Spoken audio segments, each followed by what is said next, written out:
Okay, good evening. Papakita ko po sa inyo itong nakuha nating bagong gamit sa site.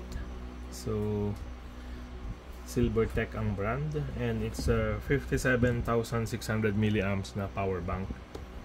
So, nakita ko po ito sa Octagon sa SM City Baguio. And tinignan ko yung features niya and trinay kong i-search sa Lazada. Pero wala akong makita.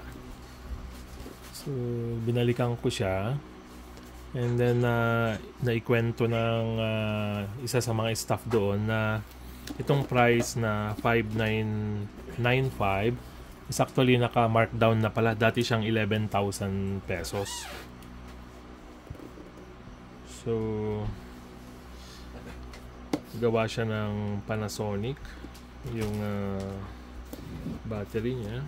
And then pwede na siyang mag-power ng mag-charge ng laptop. So ngayon i-unboxing natin siya.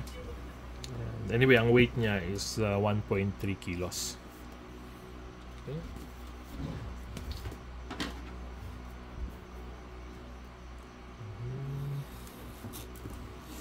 Yung isang gamit kasi namin sa site ngayon, galing sa Lazada, yung Blue Tea. So, nakuha ko naman siya ng 14,000 sa Lazada noon. Kaya lang dahil sa laki yata ng demand, nasa 18,000 na. So, pag magandang alternative ito, marami pang stocks sa Octagon sa SM City Baguio. Nagko-consider pong kumuha ng mga high capacity dahil gamit sa trabaho. Mainly sa site, sa amin po, mainly sa construction site. Walang access ng kuryente. More than power. Ito po yung kanyang specs. So, hindi ko alam kung clear.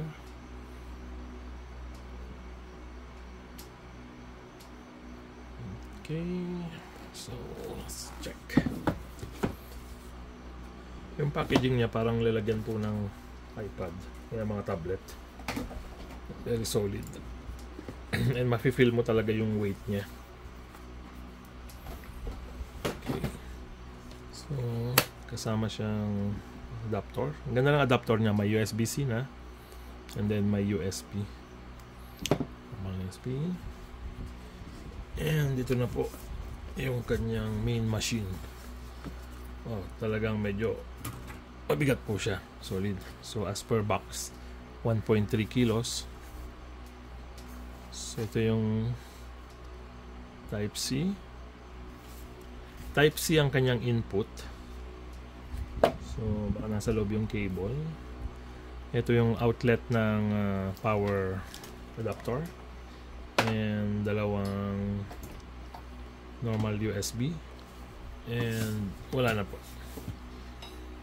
So, karamihang mga chargers ngayon, output is Type-C na. So, hindi ko alam kung check natin yung box. Kung itong input na USB-C is pwede rin siyang output. So, output Type-C USB times 2.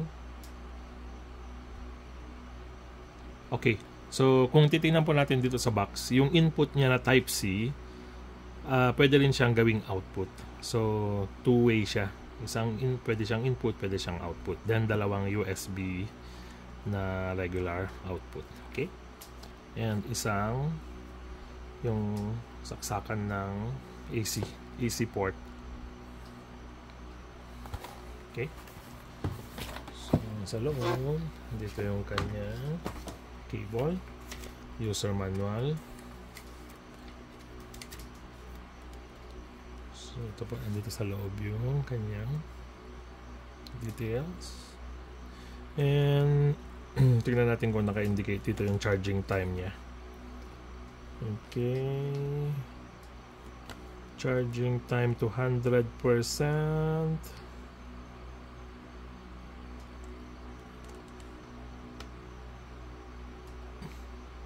Voltage 12 on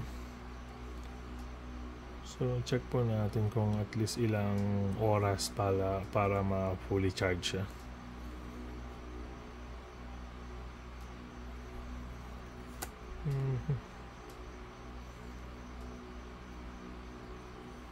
Will show LCD panel to ensure optimal input. 60 watts charger, Type C with bundled 18 watts. Okay.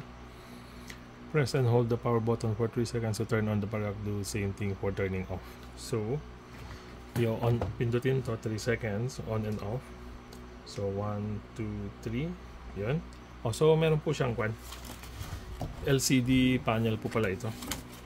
Meron siyang indicator. So, naka-fully charge siya. 5 volts, 2.1 amperes. So, pag papatayin, ganun din. Press and hold for 3 seconds. 1, 2, 3. Okay, off. Screen display. Okay, when AC.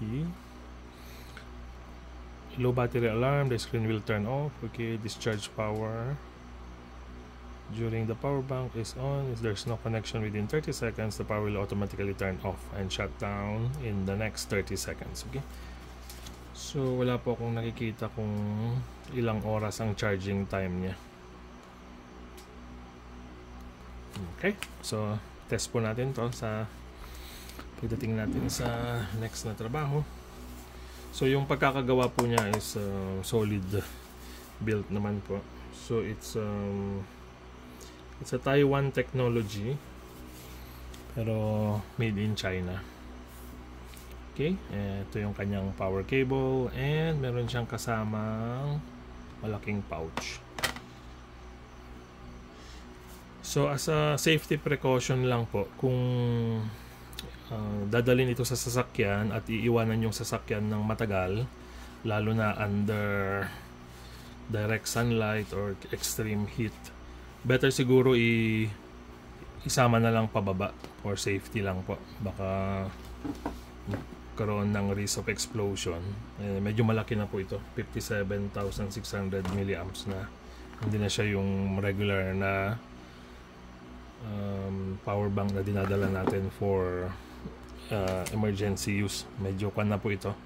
Kung titignan nyo, parang industrial grade na. And hindi na siya komportableng pang emergency kasi medyo mabigat na. So talagang mainly for na po siya, for heavy use na sa mga locations na walang power supply, and siguro sa camping po, maganda rin siyang dalhin. Okay, so gagawa po ako ng 1 month review nito after matest siya ng 1 month. Okay, so salamat po. Yan po ang ating unboxing ng